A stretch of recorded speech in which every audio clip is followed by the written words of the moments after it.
Last week, I told you about a crime that haunted Robert Redford. It was a cold case that was eventually opened.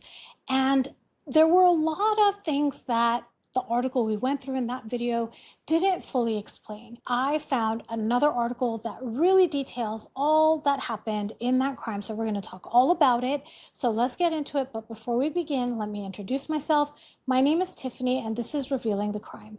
On this channel, we talk about true crime, manipulation tactics, and the psychology behind criminal behaviors, especially cluster B traits. Everything here is for entertainment purposes and not for diagnoses. Viewer discretion is advised, as some content might be disturbing. So let's get into it. The article is titled, "A Drug-Fueled Murder Haunted Robert Redford and His Family for Decades. The Hunt for the Killer is Heating Up Again."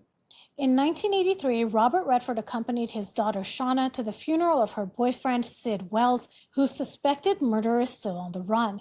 This article was published in September of 2025. Robert Redford knew his fair share of tragedy during his storied lifetime, but few were more devastating than the murder of Sid Wells in 1983. The murder became a national news story when Redford, arguably at the height of his fame, asked that production be shut down on the beloved baseball classic The Natural so that he could travel to the funeral. So let's pause here. The person whose funeral it was, Sid Wells was dating Robert Redford's daughter at the time, and they both lived in Boulder, Colorado. In the other video, we talked about how Robert Redford went and made sure to be there for his daughter Shauna and even attended Sid Wells' funeral. Let's continue the article. The murder drew the attention of the Hollywood heavyweight because Wells had been dating Shauna Redford, the daughter of the Oscar-winning director. Police had initially suspected Wells' roommate, Thain Mika, of murdering the 22-year-old journalism student just days before the start of his senior year at the University of Colorado Boulder.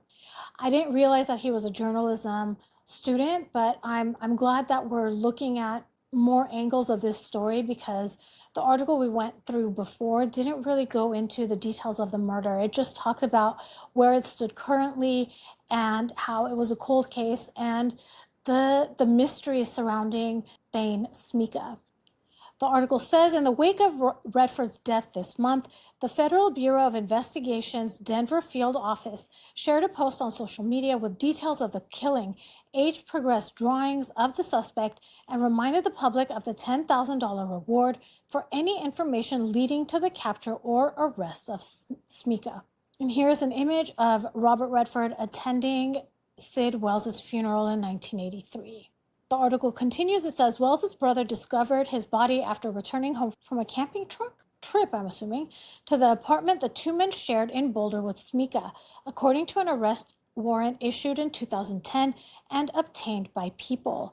Wells had been shot in the back of the head per the warrant, and multiple residents in the apartment complex told police that they had heard a loud noise less than an hour before their arrival. So it seems there was a very short window of time between when Wells' brother arrived and when the murder had taken place, because the witnesses are saying that it happened, that they heard the loud sound, and the police were there within an hour. The warrant also revealed that a note was found at the scene, which was left by Mika, saying he had gone to visit his parents and would return in a few days. Investigators with the Boulder Police Department drove to the home of Mika's mother that evening to inform the third roommate of Wells' death. Okay, so if I'm reading between the lines here, what the assumption here then is that they didn't suspect Mika, or they wanted to pretend they didn't suspect Mika when they went to Mika's mother home to inform of Sid Wells' death.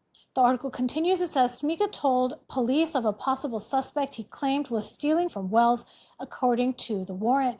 Mika also told authorities he had taken a large quantity of cash and from Wells' room to keep it away from this individual, who later denied all the allegations and had an alibi, according to investigators. Okay, everyone, at the time of recording this, I actually said the word that starts with C, but during editing, I'm gonna mute this part out. And I do it because I don't wanna get in trouble for using language that might not be acceptable by YouTube, but you can see on the screen and on the monitor what it is in the article, what word that is specifically. All right, so it looks like this is where Smika's story starts falling apart. It says police initially believed his story and placed him in protective custody, but soon determined that a number of claims he made appeared to be false. Smika had claimed he was returning home to get a perm. Sorry, that just made me laugh. It's not often you hear about perms anymore and about men getting perms. I mean, if you get perms and it makes you feel good, that's all for you. It's just not something that we hear of often happening. Like, for example, where I go get my hair done, I book it online, and I don't think I've ever seen an option for a perm. Moving on. So he was returning home to get a perm and do some laundry, according to the warrant, but investigators soon learned he had gotten a perm just 1 week before the shooting, while the building the trio lived in had laundry facilities. I'm having a flashback to Legally Blonde and how the story of a perm, and I don't want to give it away for anybody that hasn't seen it, but how the perm was the unraveling of the entire story. So it looks like the perm was the unraveling of this true story. The article continues and says, in interviews with police, summarized in the warrant, friends of Mika spoke of his financial troubles and alleged penchant for theft and scams, while also claiming his drug habit had gotten worse and worse over the years. One friend also alleged that Smika confessed to the murder after a night of drinking, while another woman alleged Smika's sister had spoken about being made to wash his bloody clothes on the same day as the murder, according to the warrant. So there's quite a bit of information that's missing. You have all these witnesses that have stories to tell, but we haven't heard that they've actually spoken to the police. The thing this article doesn't mention is that Smika went missing in 1986. So I don't know if there's been any change to that, but he's been gone for 4 decades. The other thing that the previous video we talked about was that Robert Redford in 2009, when the district attorney in Boulder changed, he called the new district attorney and wanted to help. So this was about 25 years after the fact, and it still weighed heavily on Robert Redford's heart. The other thing, the article we talked about previously, it mentioned that the day after Robert Redford's death was the day the cold case was reopened. And I'm basing that off of memory, so I'm sorry if I got that wrong, but I do remember that it was something happened the day after and it had to do with the FBI. I'm fairly certain, but whenever I'm even like 0.5% not sure about something, I want to make sure I preface it because I don't want to make any errors. That other article also mentioned that there were going to be new DNA tests that were going to be done. Unfortunately, we didn't get clarity on where that DNA is coming from, if it was from the crime scene and where in the crime scene it was. But in either case, they would need to have something to compare DNA to. So there must be some DNA left at the crime scene. And I believe that they can do genealogical testing to figure out who are the suspects. So in genealogical testing, what happens is that the DNA that's found at the scene, it is used almost like how you use an ancestry DNA sample, right? So they do the same type of molecular testing on it, and then they use ancestry results to try to narrow down who the relatives are of the person that left behind that DNA.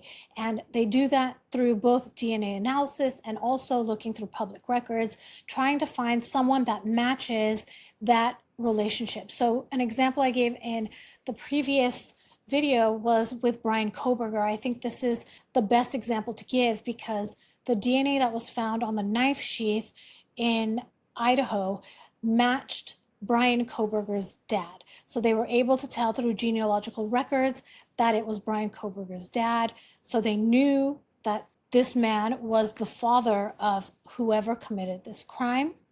Bryan Kohberger had 2 sisters and just himself, I believe, and they knew that the DNA was male, so they knew they were looking for this of Bryan Kohberger's dad. Now, if there were multiple sons, then they do more public record searches. Who would have been in the area, who would have had business there, who knew the victims, who had means, motive, and opportunity to commit the crime. And then what happens at the very end, once they've narrowed down to who they believe it is, Then they take their DNA sample and they obtain it usually in secret. So they watch, they do surveillance, they wait for this suspect to throw something away. They collect that DNA and they figure out if they do have a match.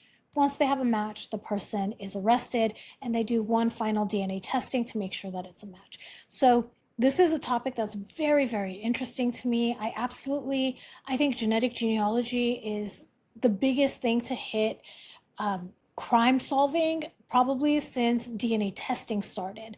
So it's just an incredibly powerful tool, and I think it can lead to the resolution of many, many cold cases.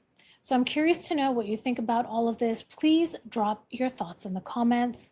If this was interesting to you, please like and subscribe.